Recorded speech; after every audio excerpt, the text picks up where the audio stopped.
MMT, and Ray Dalio. You're not going to want to miss a minute of this, so let's dive right in. All right, everyone, it gives me a great deal of pleasure to talk to someone that I have a tremendous amount of respect for. He is the host of the best podcast out there, in my opinion, by far. There's not even a close second. That is the MacroVoices podcast. If you guys aren't listening to it, you need to go to iTunes right now, download it, listen to every single episode. There you go. Erik Townsend, thanks for being here, buddy. It's great. Thanks for having me on, and congratulations on the new channel. You are just exploding in terms of your followers on YouTube. Yeah, it was a surprise, but it's been a lot of fun. You kind of got the tiger by the tail sometimes with all the comments, but it's a lot of fun.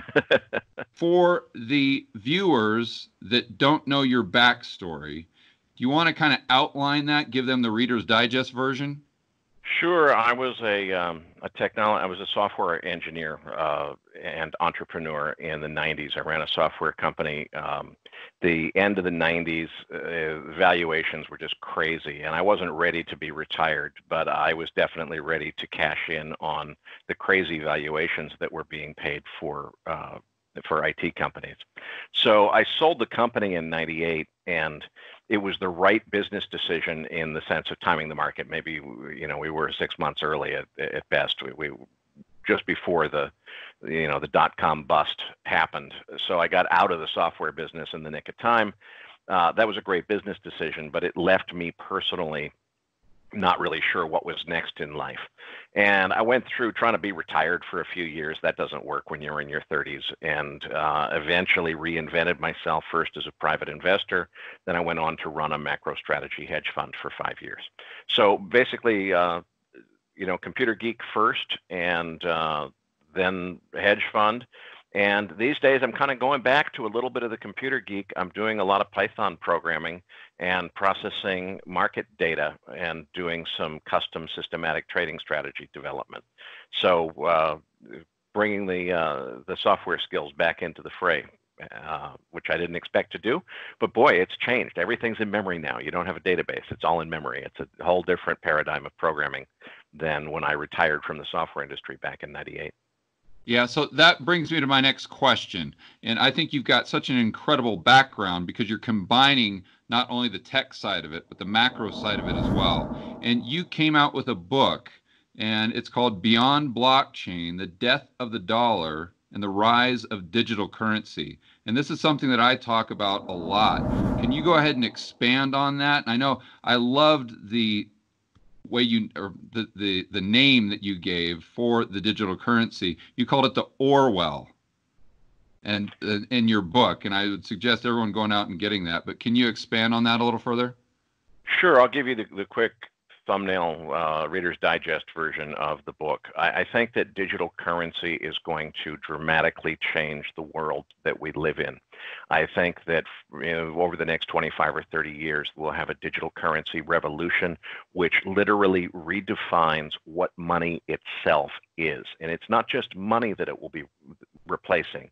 It's the entire credit systems, the whole fractional reserve banking system that makes credit possible, I predict will be replaced by a new digital currency, digital monetary system that is more versatile, more flexible, more capable, could be just incredibly positive for society. Unfortunately, it also prevents, or I should say, it presents the opportunity for governments to do a huge power grab. And the reason I call the future currency the Orwell is I think that it's giving the technology that's before us today is giving governments on a silver platter the opportunity to implement a new monetary system which just makes every penny of wealth that exists anywhere on the planet traceable, so they know who's got it, where they got it from, when they got it, under what circumstances they got it. There's no financial privacy whatsoever. Now, of course, we the people, in theory, the government's supposed to work for us. We could say we don't want it to work that way. We want to have our financial privacy, and we want our government to respect our wishes, and so please do it that way. In the past, governments haven't generally respected the wishes of the populace when it comes to financial privacy. And a lot of people have come around, even though I'm not one of them myself, a lot of people in society in this age of terrorism and risks and so forth have come around to the viewpoint that it's better if the government can control and monitor and track every penny of wealth in existence and know who's got it and where they got it from and so forth. So ironically, although Bitcoin is kind of where it all started, I think that the most likely outcome is that the digital currency systems of the future that define the new monetary world order, if you will have opposite characteristics of Bitcoin. Bitcoin was designed to enhance financial privacy and to make it difficult for government to track and monitor the financial dealings of private citizens. I predict, unfortunately, that the government-sponsored digital currencies of the future will have the opposite attributes. They'll be designed to monitor everything that we do and to track what everybody is up to and to enforce taxes and do all sorts of things. So I think it potentially is a game changer in terms of making credit more available to more people in the world and really advancing civilization. Unfortunately, the risk is government taking it and doing all the wrong things with this new technology, and I think, unfortunately, that's the most likely outcome. Ultimately, it's going to be a question of whether we, the people, step up and say, no, we don't want to tolerate government controlling and monitoring everything that we do through a new digital money system. We insist, because it could very easily be designed to take the approach Bitcoin took and advance that another order of magnitude. So you have a truly private digital financial system where governments don't have any special abilities to track and monitor the affairs of private citizens. I don't think it's going to go that way, unfortunately, but the technology could offer either outcome. So that's kind of what the book is about. And the ironic prediction of the book is, I think that the digital currency revolution of the next 25 years will be bigger than any of the Bitcoin maximalists are predicting. It's going to completely change the world. It's a change on the order of the personal computer or the public internet. It's that big of a deal. I don't think Bitcoin is going to be a big part of the story. Like the Wright Flyer, Bitcoin will always be remembered as where it all started. That was the first invention that started it all. You go to the airport today, you don't see Wright Flyers parked out on the tarmac. We've got Boeings and Airbuses and so forth. The future digital currency system probably will not use the blockchain distributed ledger, almost certainly won't, because blockchain is not very efficient. There's better ways of solving the same problem that blockchain solves. And I think that future digital currency systems will be based on much better technology than what Bitcoin and the other current cryptocurrencies are based on. But the biggest prediction is we're going to have this this tug of war between privacy rights, and there are some legitimate arguments that can be made. Government wants to enforce terrorism and money laundering and tax evasion and so forth.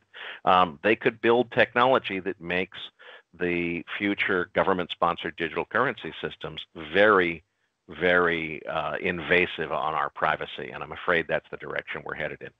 Yeah, it always concerns me when the government does something for your safety. Yeah.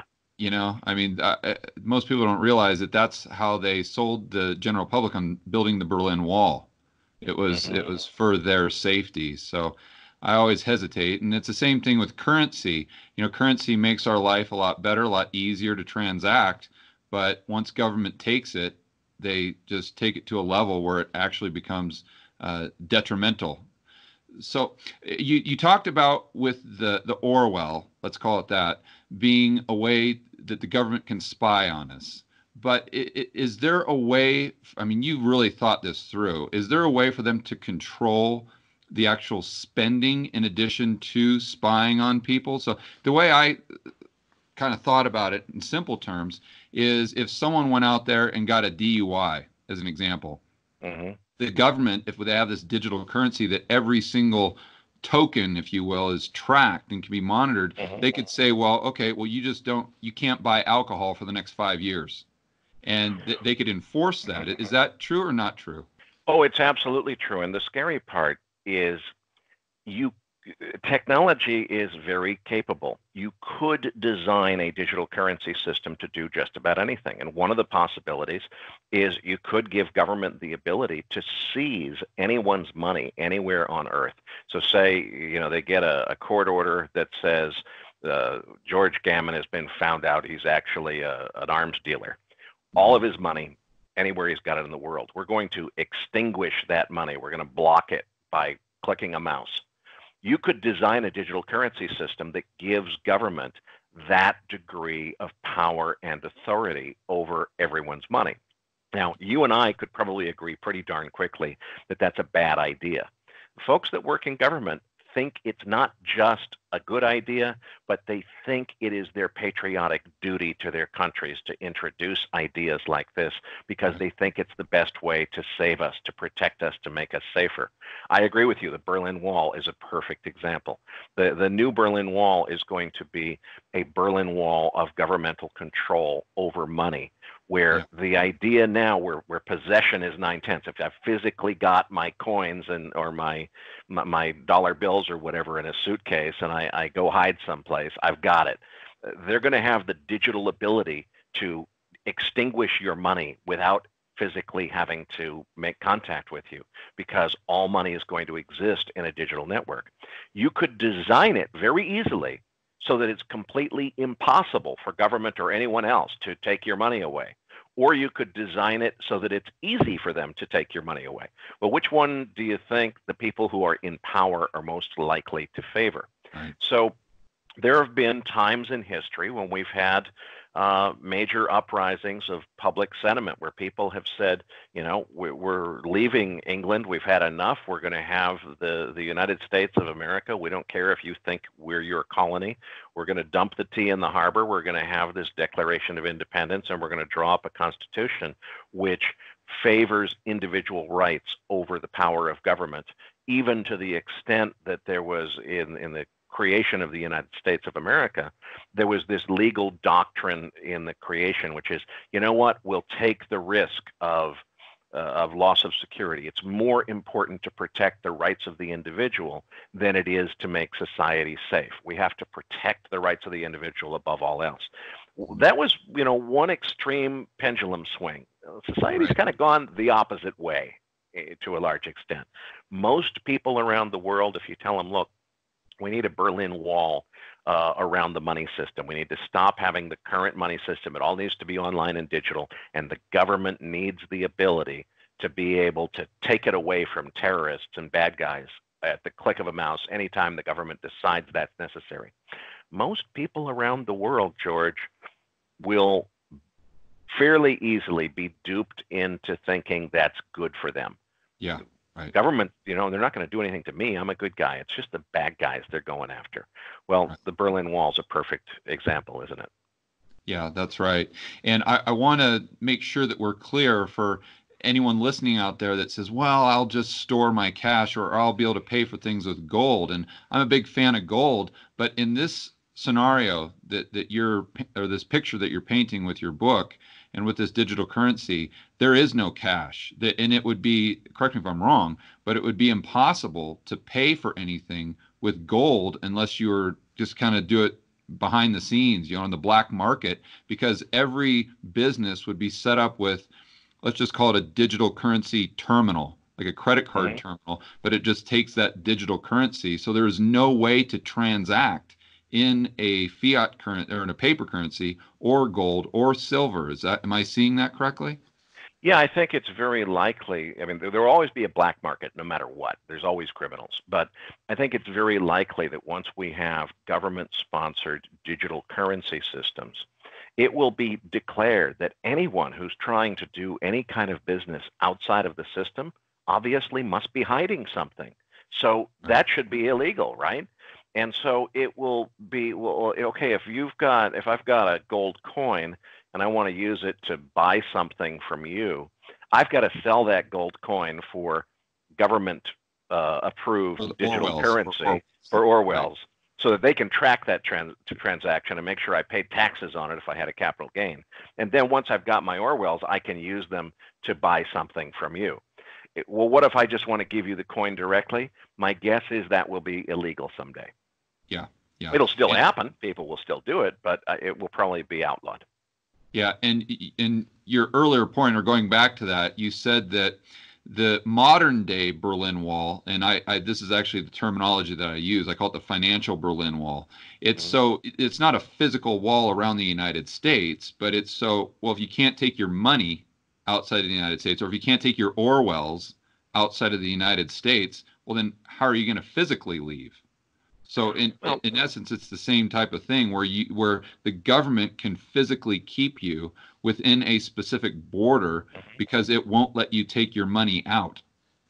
And if they have the ability to seize either temporarily or permanently your money, then as soon as you do anything they don't like, as soon as they detect that you've traveled someplace, you get to the notion of needing, papers, please. You've got to have your government authorization to travel. Well, George's passport expired and we didn't renew it, and he got on a sailboat in Texas and went to the Caribbean because he'd had enough of this government oversight. Well, before he got to the Caribbean, we froze all of his money because he's now a fugitive from justice, and we're not taking anything. We're just enforcing. We're making sure that he behaves the way he's supposed to. Unfortunately, you and I are probably not representative of mainstream society. Most people wouldn't have too much of an objection to that as long as they don't think that it's ever going to happen to them.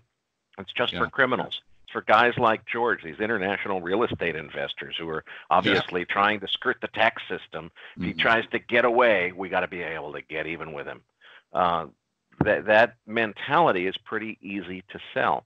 And in a world where the biggest problem that we face right now is wealth inequality, it's pretty easy to sell to the masses. This guy, George, he's got investments all over the world. It's got to be some kind of a tax dodge. Right. No real loyal American would ever invest in properties overseas. So this guy is obviously a bad guy. We got to be able to deal with guys like George. That's not going to be offensive to 99% of the world.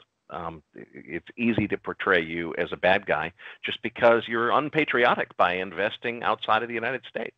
Yeah. That mentality, for now, is pretty well accepted. I'm hoping that pendulum will swing back toward the revolutionary war mentality of the United States and the patriotism as we knew it then. You talked about inequality. So that brings me to another question that I had. We both read that Ray Dalio paper or blog post, I think it was on LinkedIn, that was just amazing. I did a video on it and it was wildly popular. But I know that you've got a take on that as well, and I'd be really curious to hear that.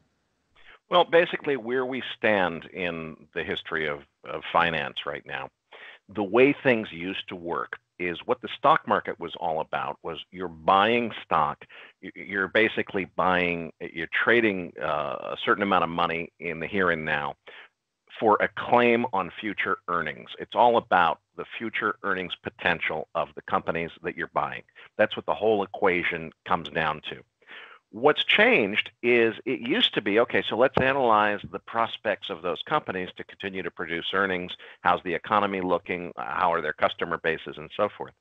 What's happened is in the wake of the great financial crisis, central banks around the world, notably the Federal Reserve, but all around the world, are conjuring new money supply out of thin air and using it to buy government bonds. Well, who do they buy those bonds from? By law, they can't buy them directly from the government. They have to buy them on the open market. So they're buying those bonds from institutional investors, putting money in the hands of institutional investors. What do those institutional investors do? Buy more investments with it, mostly in the stock market. So the stock market has been propelled to new heights. And in the process, we've made the cost of borrowing so much lower that it has encouraged all of these corporate buyback transactions where companies are buying their own shares using money that they raised through the junk bond market primarily. And it's creating this double asset bubble in both stocks and bonds. What Ray Dalio says in that article is, okay, there's a paradigm shift that has to come someday when you get to the point where we can't continue to just keep on inflating these dual bubbles in both the stock and bond market. Well, the question that I don't think he really addressed in that article, if I remember right, is, okay, what are the likely catalysts to bring about that phase transition? I can't remember if he called it a phase transition or a paradigm shift, one of those phrases he used, where you get to what I think will be the defining theme of the 2020s, which is one where it's no longer possible for central bank liquidity to fuel this ongoing, just seemingly limitless bid for financial assets. So you don't have the stock market. We're already at the longest bull market in recorded history, and it shows right now no sign of stopping. Why is that? Because the Fed is buying more and more of those bonds, putting more and more money in the hands of investors, making more and more cheap money available for corporate buybacks. What's going to change it? What's going to break the cycle? One bit here, but just quickly, and you talk about quantitative easing, and as these asset bubbles grow, I think it's important for people to realize that it's financializing the real economy to a greater degree. And what I mean by that is that makes the real economy more and more and more dependent upon the financial economy. So you get the tail wagging the dog instead of vice versa. So then once these bubbles deflate, then that has a much greater effect on the real economy. Well, and especially when you get these dual bubbles and they start to deflate, one of the biggest trends in institutional finance has been this idea of risk parity, which is probably the most common institutional strategy in finance. It's all based on the idea that stocks and bonds are inversely correlated. So as the stock market goes down, the bond market goes up. Well, we know for the last 10 years, we've seen stock and bond markets both going up simultaneously. Right. You would think that if we're seeing on the way up that inverse correlation that used to exist no longer really holds true, you'd think people would have figured out by now that means someday when we start to go down, we can, in fact, go down together. What most people don't realize is the way that these very mechanical institutional strategies work is the leverage that they use in the bond market. The way that they can justify that, how can you use all this leverage which could create excess risk? They've got all these fancy spreadsheets which basically say, well, because we've got exposure to both stocks and bonds, and we've got the ratio set just right, what's going to happen is when those bonds, which we've got a lot of leverage on, we've levered up our bonds, when they start to go down in price, it's going to cost us something for sure because we've got a lot of leverage there. Could create some really big losses. But we know for sure the stock market's going to be going up when that happens, so it's going to make up for it. It's all going to be okay. Mm-hmm. As soon as that stops working, nobody even has to panic. Nobody has to change their mind about anything. As soon as you get both going down at the same time, the computers say, hey, that inverse correlation between stocks and bonds is no longer present in the market. We can't justify having these big levered positions on. What do we have to do? There's no choice here. We have to sell all those leveraged bond positions. What does that do? Does it pump more money into the stock market? No, I think it begins this dual sell-off where both stocks and bonds are selling off at the same time. Mm-hmm. And it creates a very difficult, a self-reinforcing, vicious cycle that I think could cause a financial crisis much bigger than the 2008 event. The question you have to ask yourself is, okay, wait a minute. It sounds interesting, but that's not what's happening right now. What's happening right now is we got stock and bonds both going up in price. And it seems like it just couldn't be better. People have been invested in stocks have been doing great. Mm-hmm. Well, what's going to be the catalyst that brings about this phase transition that Ray Dalio has talked about? I think the answer is entirely political, and I think it's probably closer at hand than most people think. And I think the way it works is politicians are going to start saying we've got a big election coming up. I think a big political trend is going to be politicians saying, look, wealth inequality is breaking our country apart. It's a really big deal. What's going on here? How did we get to this point? Well, how we got to this point is for the last 10 years since the great financial crisis, central bankers have figured out that they can literally conjure trillions of dollars out of thin air. Now, in the beginning, there were critics saying, don't do this because if you do, it's going to create runaway inflation and it's going to be the end of the world. That didn't happen. The runaway inflation never happened. So now you can make the argument, even though I don't agree with it completely, to say, look, it's been proven that we can conjure trillions of dollars out of thin air. Central banks have proven this possible. It does not lead to runaway inflation. That's a proven fact. We got 10 years of history to show it. And what have they done with the trillions and trillions of dollars? They've given it to rich people. And essentially what the argument is, by buying up bonds, which are really coming from institutional investors. It's not rich people. It's a lot of pension funds and institutional investment vehicles. But the result is the stock market is the big benefactor. That means that wealthy people who own stocks are benefactors. They've done great. But everybody else on Main Street is not doing so great. And if you just imagine, if you're a politician, what a perfect opportunity this is to say, okay, so in the Reagan era, it was all supposed to be trickle down. We're going to help the rich people by reducing their taxes, but it was actually going to be a benefit to the rest of us. How did that work out? Now, the new Reagan doctrine is this quantitative easing stuff that buys these bonds up, is supposed to bring down interest rates, supposed to make the economy better. How has that really helped you, average voter? It's done great for rich people. Rich got richer. The poor got poorer. If we got trillions of dollars that central banks can conjure out of thin air, we should be giving them to you, the voter. We should be providing universal basic income. We should be providing free college tuition. We should be forgiving existing student loans. We should be providing free Medicare for everyone. We should be doing, in your list, a huge list of giveaways. People love giveaways. The usual argument was, well, who the heck is going to pay for that? Who are you going to raise taxes on in order to pay for all that? And the answer is nobody. We don't have to tax anybody. Yeah, that's we old can school. Conjure this money out of thin air. Now, it's all a fallacy as far as I'm concerned, because that kind of money printing absolutely will lead to runaway inflation. But here's my prediction, George. I think that this is coming. When it comes, modern monetary theory will be the academic school of thought that will be used to justify it. But I don't think it's fair to blame the modern monetary theory people. They fear inflation. The PhDs that came up with these ideas, they're worried about inflation. The politicians aren't going to be worried. They're going to say, look, this is this MMT stuff that kind of provides an academic justification. We can look empirically and see what central banks have done for the last 10 years. Trillions and trillions of dollars conjured out of thin air. Did it help you and me? No, it just helped the rich people. It's time to stop helping the rich people and start helping us.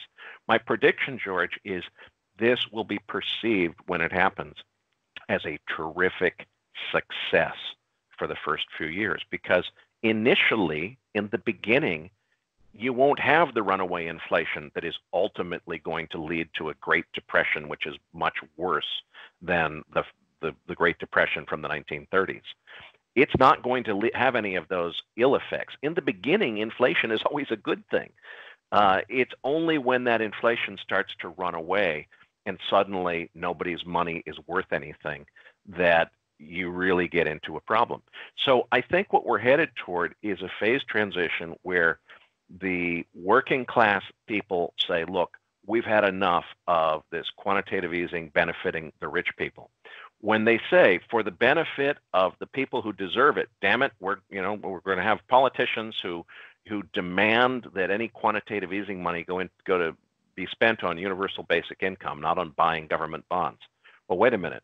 As soon as you're not supporting financial markets, you bring on that financial market crash. And I think it's very possible that if what you're doing is there's real trouble in the stock market S&P's down 30%, 40%, but it happens at a time when everybody just got their first universal basic income check and there's free Medicare for everybody.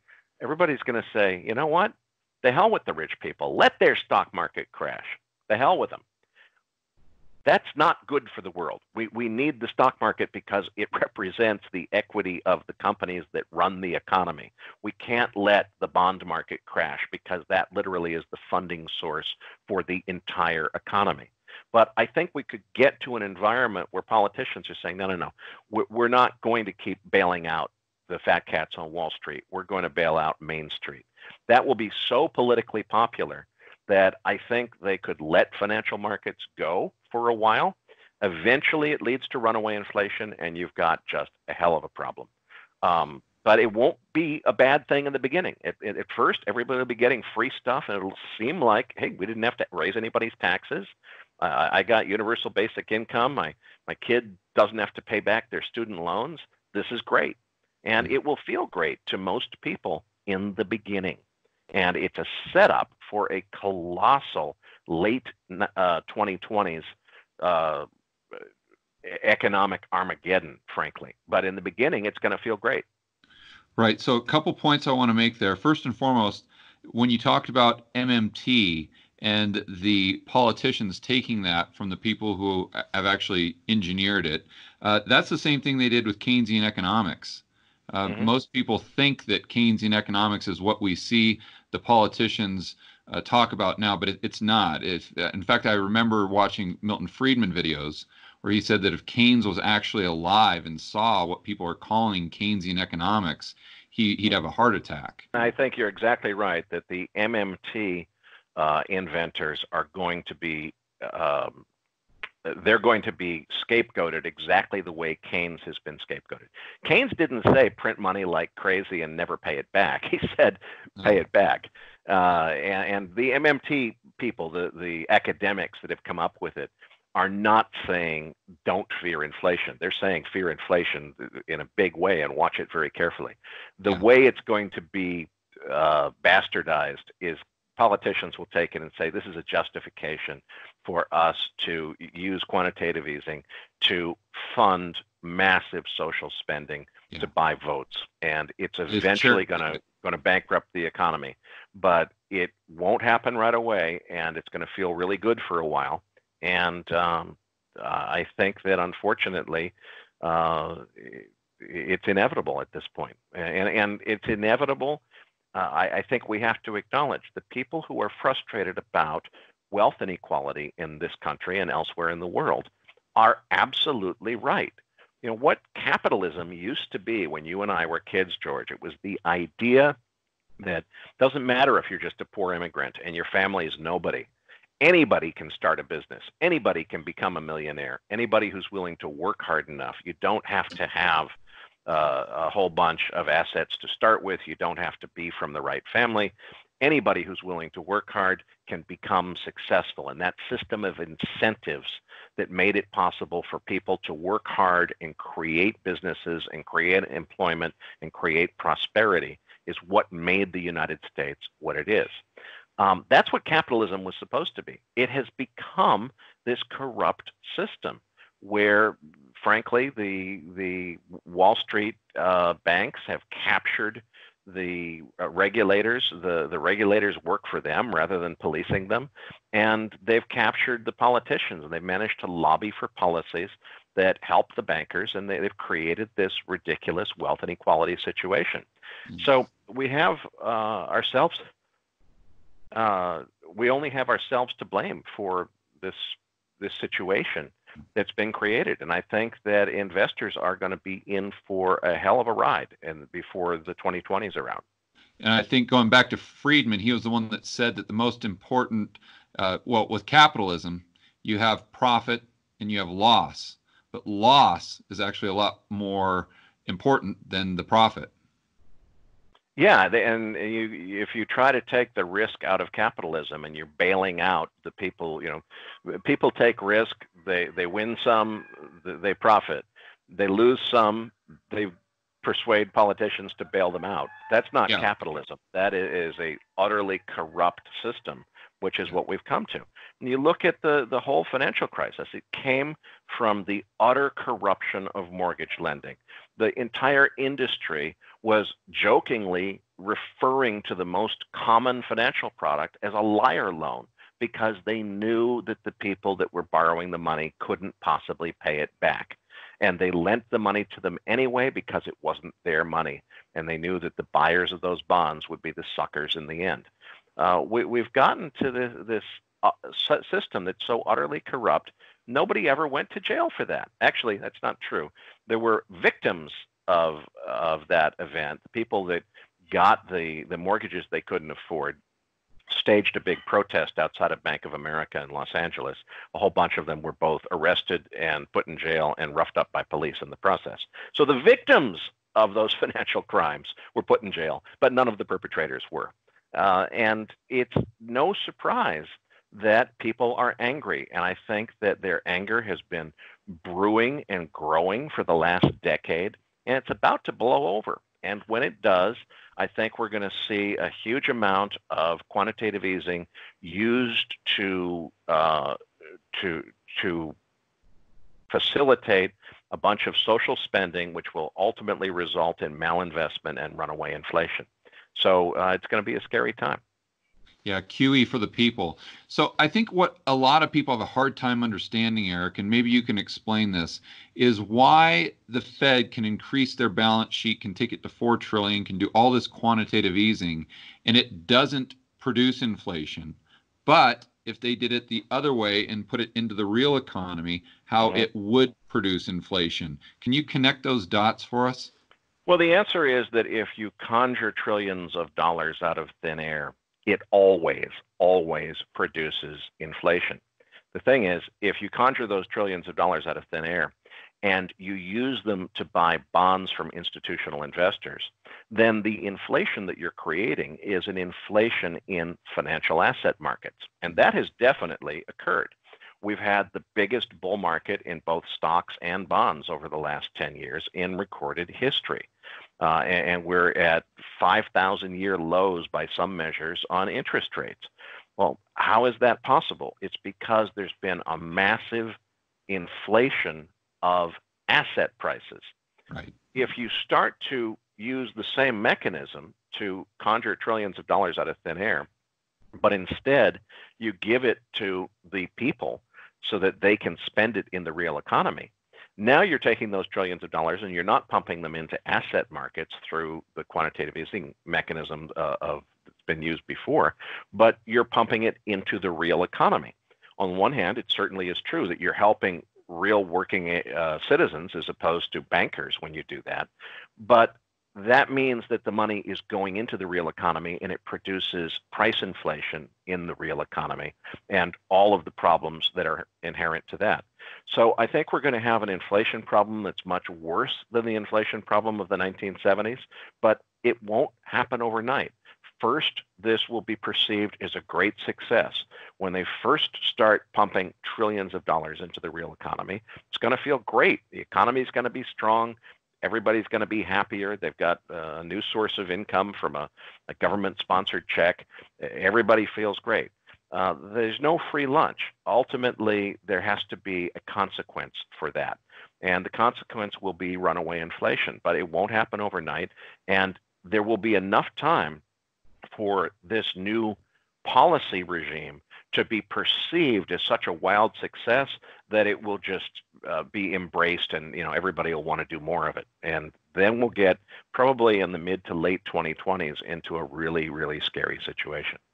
Yeah. So my next questions would be, number one, why couldn't they increase interest rates? I mean, I know why, but I think that would be the pushback from a central banker. Well, we'll just increase interest rates.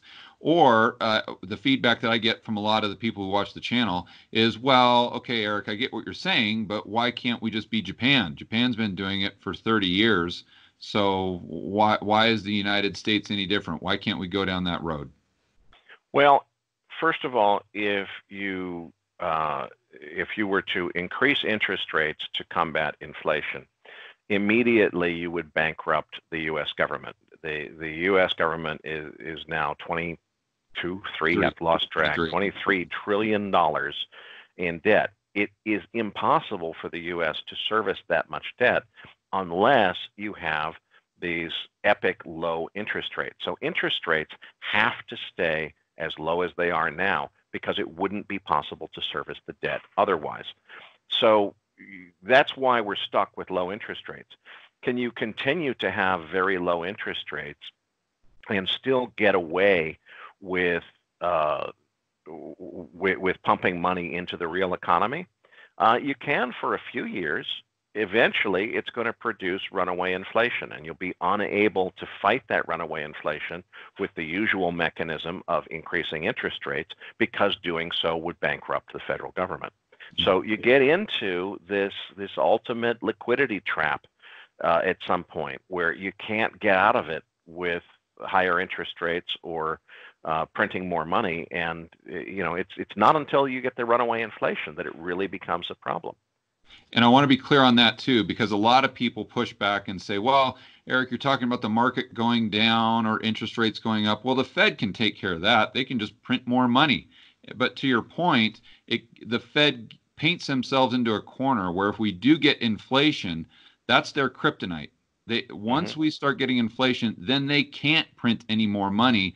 Then they've lost the only tool that they have in their toolbox. So what does the Fed do if they're completely impotent? They can't print money. Then, because if they do print money, it just exacerbates the problem. And I think, as you said earlier, the way the corruption of MMT will occur is the proponents of MMT, the PhDs that came up with these ideas, are going to say, look, right now we have room to do a whole bunch of fiscal stimulus without causing any runaway inflation. So let's do it. And then the politicians say, yeah, let's do it. Another year or two go by, and those same PhDs suddenly raise their hands and say, wait a minute, our whole theory here is predicated on the idea that what makes this okay is as long as you don't produce runaway inflation. Inflation is ticking up. We're seeing incipient signs that inflation could become a problem.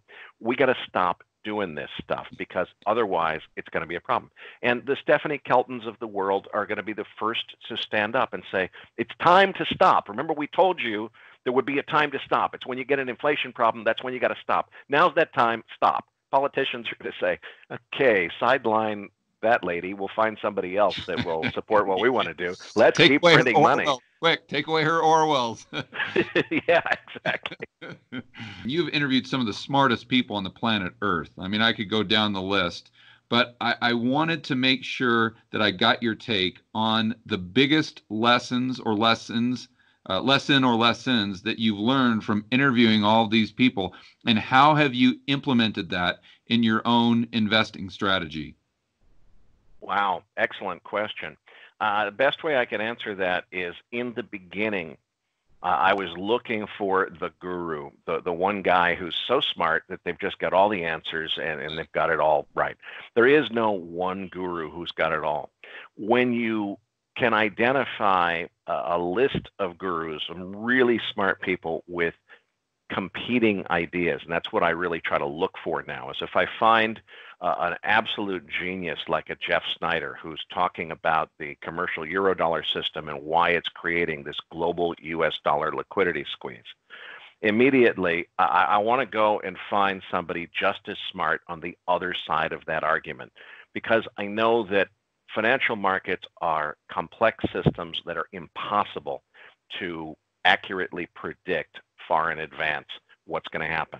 What you want to do is you want to have the most informed viewpoints on both sides of every argument, so that as the news starts to actually unfold in the market and you see what's really happening. A perfect example right now, I really have been feeling for the last year, 2 years, I'm not sure how long, Jeff Snyder's got the US dollar figured out.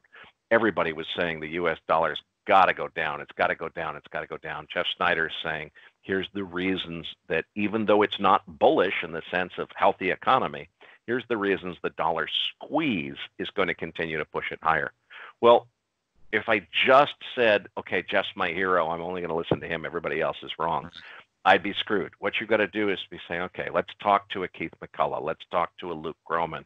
Let's talk to Juliet DeClercq. Let's get the other perspective on the dollar so that when the direction of the tape changes, which is what's just happened in the last few months here, it's like, okay, I still think Jeff is a genius. Now, Jeff's genius is not working right now in terms of the dollar index. Now, there's a lot of reasons if you look a little more carefully. You say, wait a minute, the dollar index is unduly weighted primarily by the euro. I don't really use the trade-weighted dollar index because there's no instrument to trade it with. You can't buy and sell trade-weighted dollar index futures like you can DXY futures. Mm-hmm. But Jeff's story is really coming true more on the trade-weighted dollar index than it is on the DXY. So, okay, now I can understand why Jeff is still right in terms of his macro view. But as far as what the DXY is doing, it's really this recovery in the euro, which is more politically driven, that explains why we've seen this reversal in the DXY. Okay, so I think the biggest lesson that I've learned is don't have any one hero in the market. Anybody who really impresses you, the very first thing you want to do is say, okay, how do I find another person who's just as smart, who has the opposite view, so I can understand both sides of this argument at a level that is more sophisticated than I ever could have figured out on my own. I've got the Keith McCullough view, which is very dollar bearish, as is Luke Groman's.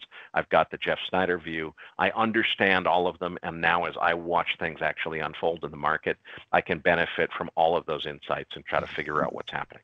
And come to your own conclusion. Right. Exactly. Well, and also to let the market tell me. The biggest lesson that I've learned is the market's going to do what the market is going to do.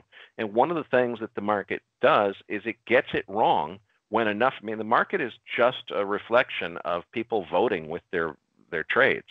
Right. If Jeff is absolutely right that the dollar has to go higher, but there's a whole bunch of people who are not smart enough to understand Jeff, who are selling dollar futures because they don't understand, that's going to cause the dollar to go lower, at least initially, because of all that selling. So, you know, what does the herd think? What is the market doing?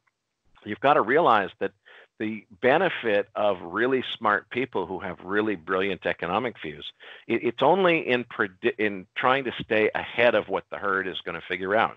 The herd is going to do stupid herd-like things along the way. So Jeff can be totally right that the dollar has to move higher. The herd can take it lower based on momentum alone. And, you know, you've got to be ready for that. So you've got to let the market tell you what the market wants to do next. Yeah, that's a great point. And I got to ask you, how difficult is it to interview Jeff Snyder? The reason I say that, for those of you who haven't listened to MacroVoices, you got to start right now. But Jeff is his intellect, and not only that, but the verbiage that he uses is so esoteric, and his intellect is so high that it's in. I really appreciate where you come from, because a lot of times you're just kind of listening to what Jeff says and then kind of translating it into English for even people like your listeners who are. Most of them are extremely sophisticated in their own right, but I don't think they can even follow really what Jeff is talking about. So yeah, how challenging is that?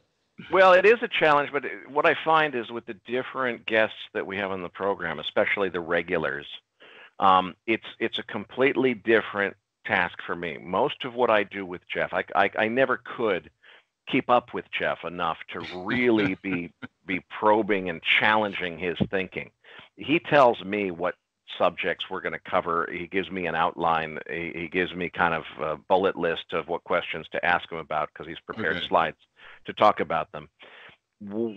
What I can offer in terms of my talent, my contribution or value added, is translating what he says to English that a larger percentage of the audience is going to be able to understand.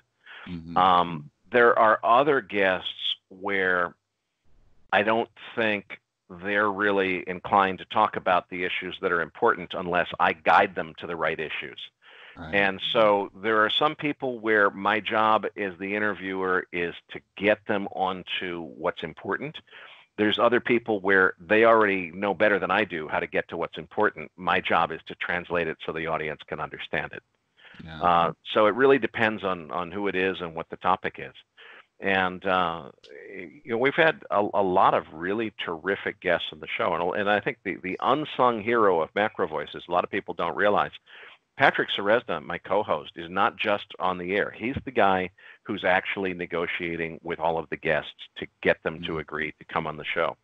And we've got people like Ray Dalio that we want to get that have not agreed to do an interview with us yet.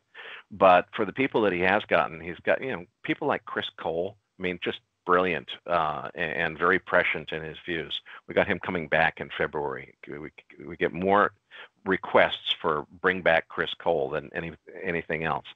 So I don't think there's any one particular lesson that I have to share with you. It really depends on who the guest is as far as what I'm trying to do. Yeah, that makes a lot of sense. So I've got to ask you, what do you think interest rates are going to be doing in 2020? I think that's such a huge component of trying to figure out not only the dollar, but gold and everything else. It kind of starts with rates. Do you have any opinion on that? Well, George, I think the key point to understand, and Ray Dalio underscores this, is interest rates cannot go a whole lot higher because it would bankrupt the U.S. federal government if they did. So what that means to me is I think the 10-year yield probably has to have a cap on it of about 3.5%. That's a lot higher than we are now at below 2%. It's back to where we were a year ago. So we can go back to that. And I don't know what's going to happen. It's a question of policy and economy and a lot of stuff. I don't really have any predictions. But we can't go substantially more than that. I don't think we can go a lot higher than 3% and certainly not past 3.5% on the 10-year yield. So that's a cap. But inflation is going to continue to pick up. And eventually, we're going to get to the point where in order to combat that inflation, you would need to increase interest rates, nominal interest rates, well above 3.5% on the 10-year, and they're not going to be able to do it. And that's where we get to a fiscal crisis for the U.S. government. That's still several years off. As Ray Dalio predicts, I think what happens is they keep interest rates low as they have to allow this economic condition that we have to continue. If they were to allow interest rates to back up substantially, that means a big sell-off in the bond market, potentially sparks the unwind of the risk parity trade, which is major in institutional finance. Just so many negative consequences and feedback loops that could be triggered by substantially higher. By substantially higher, I mean above 3.5 on the 10-year yield. It sounds crazy when you say substantially. That's above 3.5 when historically rates. But historically, 3.5 is super low, right? Yeah. So exactly. we're stuck, and the thing to remember is it's so easy to say, okay, we're stuck in this liquidity trap. We've got super low interest rates. There's no way out. Oh my God, the sky is falling. Well, how many decades has Japan been in that situation? You can be in that situation of stuck with super low interest rates without the sky falling for decades at a time. And I think that really is the best metaphor, is we're turning Japanese. We're going to be stuck, as Japan has been, with very, very low interest rates, economic stagnation. Eventually, we'll have an inflation problem. The inflation problem won't be severe until we are spending quantitative easing money into the real economy with some kind of social spending, whether it's universal basic income or something. That's the point where we're really going to get into an inflation problem. When you do get the inflation problem, they won't be able to fight it. One of the things Paul Volcker said before he died is, forget about using what I did in the 80s to fight inflation. That won't work anymore. The U.S. was not a creditor nation at that point, but pretty close to it. The debt of the United States was not a big deal in the late 70s and early 80s when Paul Volcker basically took the sledgehammer approach to interest rates to solve the inflation problem. That won't work this time. Volcker himself said so. So the where this all goes haywire is when we have the runaway inflation problem that would demand much higher policy interest rates, which we cannot deliver because it would bankrupt the government. people could have predicted that Japan would have that kind of inflation and that it would bring their whole situation to an end. Probably there were smart people predicting that 20 years ago. Well, it's 20 years later. It hasn't happened yet. The question is, if you can get away with economic stagnation, kind of a lousy economy they've had in Japan for the last 20 years, but no runaway inflation, maybe there's nothing to worry about. Well, maybe there is nothing to worry about until you start printing money like it's going out of style and forgiving student loans and giving away universal basic income and all this stuff that's going to be directly and immediately spent into the real economy. That's where your runaway inflation would come from. And but we're not there yet, but I think that's where we're headed in the coming decade. Certainly not this month or even this year, but in the coming decade, I think that's where we're headed. Yeah, that's great. And the points that I want to make. No, it's not great, George. Well, there's nothing great about it. Well, the way you articulate it, I think, is great. I think for the average person that's watching this, they're saying to themselves, okay, I understand what Erik is saying, but I want to try to find a catalyst. You know, what's the catalyst? And if you look at the Japan situation, they've got a 30% savings rate there. And I was reading actually this morning I was doing some research on another video, and at certain years between 1990, I believe it was 1991, and today, their savings rate has exceeded 40%. 40%.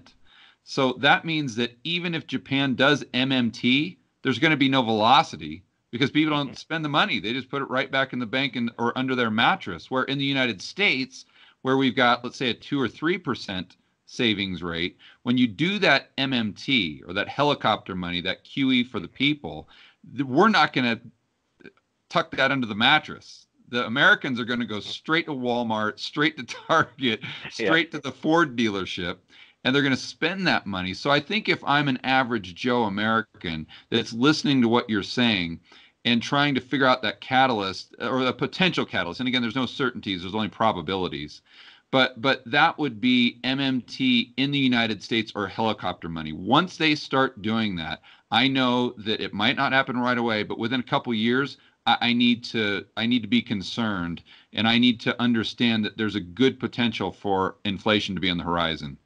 Yeah, and I think that when you see helicopter money, whether it's universal basic income or free college tuition or whatever it is, it's not time to, well, it is time to panic in the long term, but it's not time to get worried about the sky falling right away. What will happen next after that will feel really, really good, not bad. And that will just embolden the policymakers behind it to do more and more of it. There's a lag there. Eventually, it will result in a runaway inflation that will be impossible to fight, and it'll lead to an inflationary Greater Depression that's worse than the 1930s depression that will probably happen in the second half of the 2020s. But when you see the helicopter money coming, it's not time to say, oh my God, Erik said this is the signal, the sky's about to fall. It's not about to fall. It's about to feel great for a little while. You know, that's think of the helicopter money as the heroin shot. You're getting shot up full of heroin. You're going to feel really, really good for a while until you get on the downside, which actually might kill you.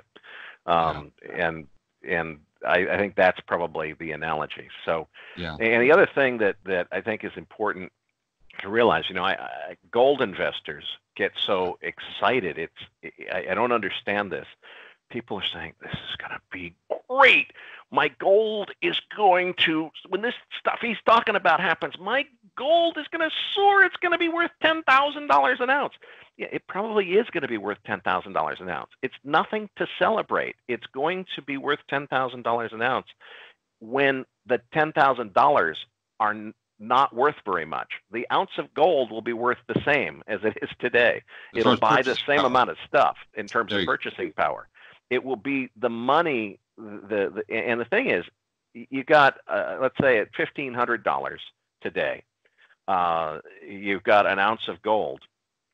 You think that it's going to go to $15,000 before the 2020s are out. And I think that's an entirely possible prediction. Okay, that's not a great thing because the gold is still gonna, $15,000 will buy the same amount of food and iPads and stuff like that as it does today. But when you sell that gold, you're going to pay a capital gains tax on that supposedly huge windfall profit. Right. And you're not going to have $15,000 at the end of the day. You're going to have, $8,000 or something after you paid all your taxes. There will probably be a windfall profits tax on precious metals specifically, because gold investors will be, demonized as the bad guys who skirted the system. And once you've paid your taxes, now you've got $8,000, which buys the same as $700 bought today.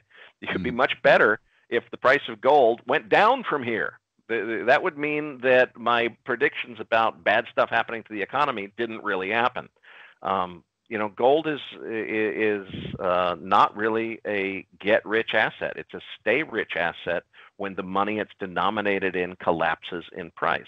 If the money it's denominated in is collapsing in price, it means really, really bad things are happening in the general economy.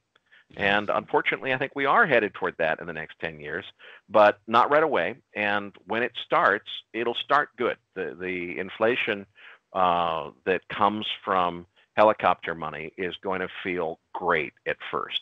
And a few years later, ask me then. Yeah, exactly. I think that's a great way to put it. It's not a get-rich asset. It's a stay-rich asset. I think I'm going to have to steal that one from you, Erik. I always tell people that I never really look at gold as an investment or even a speculation. I maybe look at the miners as a speculation, but gold in and of itself, I see it just as an insurance policy.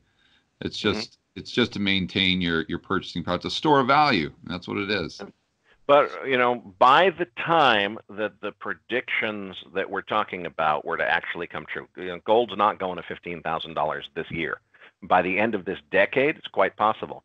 But that Orwell currency that tracks every aspect of everything you do and taxes gold sales at a higher rate than other assets might just be in place by then, and you might be required to use it. So, I don't think that gold investors are going to get a free ride that the rest of society doesn't get.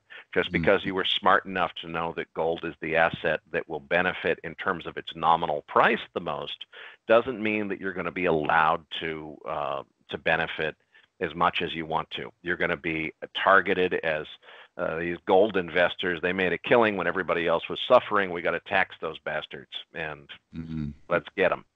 And you'll pay for your gold speculation that way. The way I look at gold is I see that as an insurance policy. But if that insurance policy, there's a high likelihood that might not pan out in a worst case scenario, and I'm not able to retain that purchasing power because it's confiscated, or I just can't use it at the risk of going to prison for 10 years, let's say. I know what I do personally, which is I like to diversify my political risk and my currency risk by spending most of my time outside the United States. But for most Americans, they got kids, they got soccer practice, they've got a job. It's just not realistic. What on earth do they do? Well, unfortunately, you've got to understand the big picture here. As you said earlier, we've had a highly financialized economy for the last few decades. Eventually, this is all going to come to a head, and we're going to realize that the real purchasing power value that exists is a lot less than all of the balances that exist on ledgers and in balance sheets and on books someplace. And when things get really tough, what will happen is money will be taken away from whoever has it in order. We as a society, we have to service feeding people, not letting people starve. The most basic human needs are going to come first. If we get into an inflationary Great Depression, the primary goals of government are going to be to satisfy the basic shelter and food needs of the largest possible population. Anybody who has outsmarted the system by figuring out what asset to buy, whether it's Bitcoin or gold or who knows what, that money is going to be targeted as, okay, we need to take the money for the greater good of society away from George and give it to, buying food for the masses. And unfortunately, I think we're headed in this world of surveillance capitalism that we already live in, and probably moving toward, in the digital currency revolution, eventually more government control over the electronic money system itself. We're moving into an environment where it won't be possible to hide anything. Okay, you got your gold. You can't buy anything with your gold unless you convert it into government-approved currency first, and you're going to have to pay a tax when you do that. And of course, there will always be a black market for criminals, but then you've got the question of whether you want to be a criminal in order to protect your wealth. I don't think that when things get really bad, if things get as bad as I fear they could, it's going to matter that much. Whoever's got wealth is going to have it taken away from them in order to feed the starving people, of which we will have plenty. And because of the Orwell and the financial Berlin Wall, you're stuck. If you're one of those people with a target on your back or a target on your wealth, with the Orwell and the financial Berlin Wall, they're going to take it from you. You have no recourse. There's really nothing you can do without risking breaking the law. You're screwed. Yep. And I want to be super clear though, because I don't want to cause anybody to panic here. I think that the things that we're predicting here, George, are inevitable, but that does not mean that they're imminent. I think they're probably many years away. What's coming next is eventually we'll get to some kind of social spending with quantitative easing money, helicopter money. It's going to have a really positive economic impact at first. It'll probably take us at least a couple of years. Eventually, we get that runaway inflation problem, and we don't have any good way of solving it, and we're really screwed.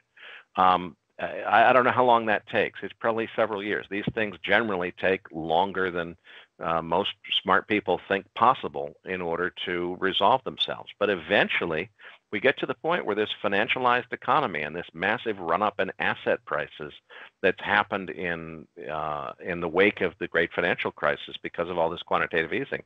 It was all fueled. It wasn't because of sound economics. It didn't happen because the economy was so great and there was organic growth in corporate earnings that made possible this great expansion of wealth. That's not how it happened. It happened through central bank liquidity. And at some point, I don't think that they have to, there's really no reason, as the MMT people correctly state, there's no reason that they have to turn the spigot off until we have a serious runaway inflation problem. And we're nowhere close to that yet. It's coming, and inflation's already ticking up. And inflation is one of those things that tends to creep up on you very, very slowly, and then all at once. It's all of a sudden that cracking iceberg where it's like, holy cow, what just happened? And we've got a major crisis. And I think that by then it will be too late to do very much about it. And probably what there really has to be at some point is some kind of debt jubilee. We'll realize that the overall financial system is just too indebted. It's not possible to continue unless we have a reset. That reset can come through great inflation. You debase the value of money to the point where the owners of debt securities, end up just taking a huge haircut and getting screwed. Well, the thing is, remember, it sounds like that's just the rich fat cats. It's not. It's pension funds. The people who are going to lose are all of the savers, all of the people with pensions. How are we going to fund we've already got a huge problem with retiring baby boomers. They didn't save for their retirement. Social Security is underfunded. And eventually we're going to have a revolt where the younger generation say, wait a minute, ever since the 1970s on the 60 Minutes TV show, these boomers were told your Social Security system is underfunded. It's going to go bankrupt by the 2020s. Mm-hmm. And you didn't do anything about it. And now it's the 2020s and it's bankrupt. And you expect me, the 30-year-old, to, not me, unfortunately, but them, the 30-year-olds. You're 31. I won't tell anybody, Eric. Right. You're expecting, us 20 and 30 somethings to pay a much, much larger percentage of our income into a system that is necessary only because we've got to bail you, the baby boomers, out of the fact that you didn't spend an adequate percentage of your income during your working years actually funding a system that would save money and that would work and that would be able to do the things that it was designed to do. So now you guys were paying, 6 or 7% Social Security on your wages.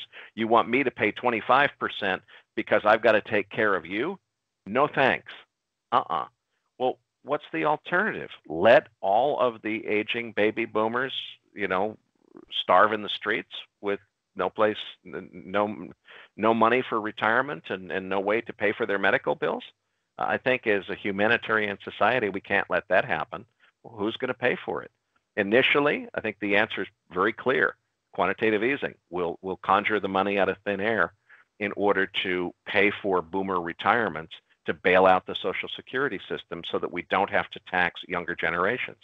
Eventually, that's going to contribute to the runaway inflation of the late 2020s. And maybe it's even the 2030s. I don't know. Eventually, we run into a runaway inflation problem. And it's runaway inflation is where the music stops. It's when you get to runaway inflation that central bankers can't save the day anymore.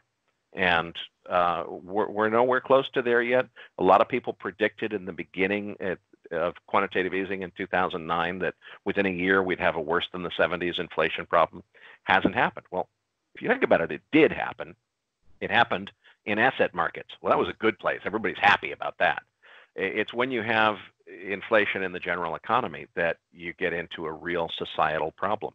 I think what's going to get us there is spending printed money on programs like universal basic income that deliver money directly into the broader economy. And the irony is the people who are saying, hey, enough is enough. We've been printing trillions of dollars out of thin air to bail out the rich guys. It's time to take care of Main Street. They're right. It is time to take care of Main Street. But if you print money and give it to them with free college tuition and universal basic income and all this stuff, it's going to cause a runaway inflation that cripples the entire economy. People are not going to understand that. And when they start doing it and people make that criticism, say, look, if you do this, it's going to lead to a runaway inflation. The immediate response is going to be, that's what they said in 2009. With the first quantitative easing, and it didn't. It didn't. Mm-hmm. And furthermore, we started doing this, let's say in 2022 or something, and come 2023, the economy's done nothing but get much better, and there hasn't been a runaway inflation. You inflationists, you're all full of crap, and they're going to look like they're right initially in the beginning. They'll translate that as to, okay, what Eric's saying is that $4 trillion for Wall Street, well, that's good, but $4 trillion for Main Street, well, that's bad. That's the takeaway message that the politicians will sell. That'll be out there for sure. Well, and the thing too is that a lot of people think, and I think incorrectly, well, we got to hope that the politicians are smart enough to understand this stuff. It's not that the politicians don't understand it. They don't care. It's like, okay, I can print trillions of dollars out of thin air, and it's going to cause massive problems for the next guy after I'm out of office. Yeah. No problem. Yeah, if you look at especially the Democratic debates, I mean, it's just a matter of who can give away the most free stuff. So it's not outrageous to think that in 5 years, 6 years, that we'll be giving away a lot more free stuff than we are right now, and that will just compound. And and it will have a positive impact at first. Yeah, but then they'll do it more. So if it's $1,000 of UBI right now, well, if they don't see anything happening in 2 years, well, why not take it to 4,000? Why not take it to 5,000? Yeah, exactly. And then they just cross that line in the sand where the inflation genie's out of the bottle, and then it's game over. But okay, so let's try to end on a positive note here. If you think that we go through this inflationary depression, I think that's a great way to look at it. And so many people think that those two things can't coexist, but they absolutely can. So we go through this inflationary greater depression. Do you think there's a point where we just hit the reset button and the whole world says, okay, we're done with this, we understand the mistakes, and then that pendulum goes all the way back to where it was in, when America was founded, and we kind of shoot off to the next phase? Is that a possibility? Trying to end on a positive note here. Well, I thought you wanted to end on a positive note. What history teaches us about this, George, is the way these big resets happen. When you get to untenable economic situations where it just can't work, as existed in Germany in the 1930s, when the reparations for World War I could not possibly be repaid, and everybody in Germany knew that there was no rational way that their economy was ever going to recover because of the debt burden that was created by the World War I reparations. Yeah. What happens is people who are otherwise reasonable, Germans are really smart, famous for engineering. People who are otherwise reasonable start to just turn crazy, and you get wars that don't make any sense.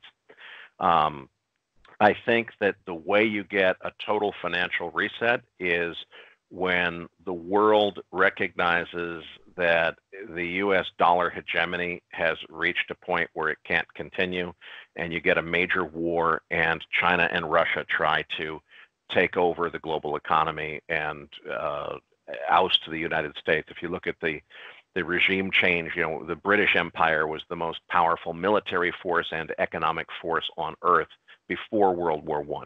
Then between the world wars, there was kind of a handing off of the baton. After World War II, since World War II, it's been clear the United States is the unquestioned military and economic leader of the world. If you look at long-term history of how long these global reserve currencies last, it's about time for the U.S. dollar to be replaced as the world's global reserve currency with something else. And usually the way that global reserve currencies get replaced is with a military and hegemonic power change. So logically, it would make sense to say, okay, you went from Spain to Portugal to the British Empire to the American economic and military hegemony.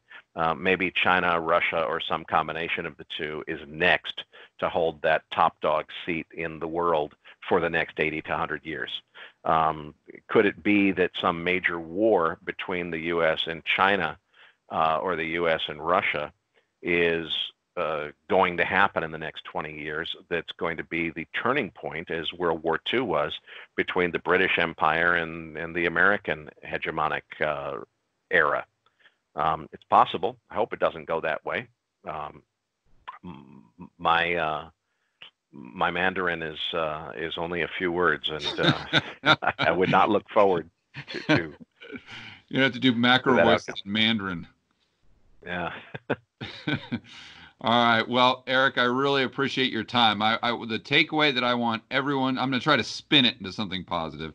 And that's really what you said and what you've learned so much from doing the MacroVoices podcast is you've got to listen to really smart people like Erik, like Jeff Snyder, like Luke Groman, all the people that you have on your podcast on a weekly basis. You got to listen to these people and come to your own conclusions. But if you're just sitting home watching TV and trying to ignore this ignorance is bliss, then you could potentially get just blindsided. And so the solution, or the best solution, is to listen to MacroVoices every single week, every single new podcast, and do exactly what Erik's done by taking all of this intellect, absorbing it, and making your own decisions from there.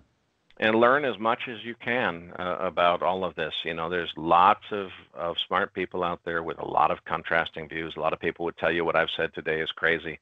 Assimilate all of the different views and then interpret the news as it happens and know what you're watching for.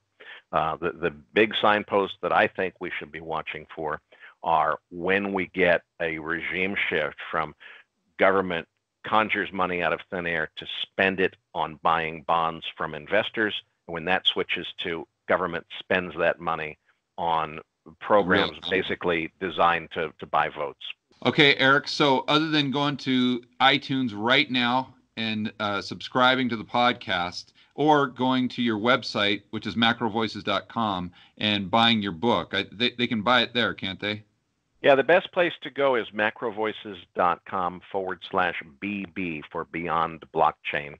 That has all of the purchasing options for the paperback, the Kindle book, or the audio book. If you go to Amazon, you can get the Kindle or the paperback, but they don't have the audio book on Amazon.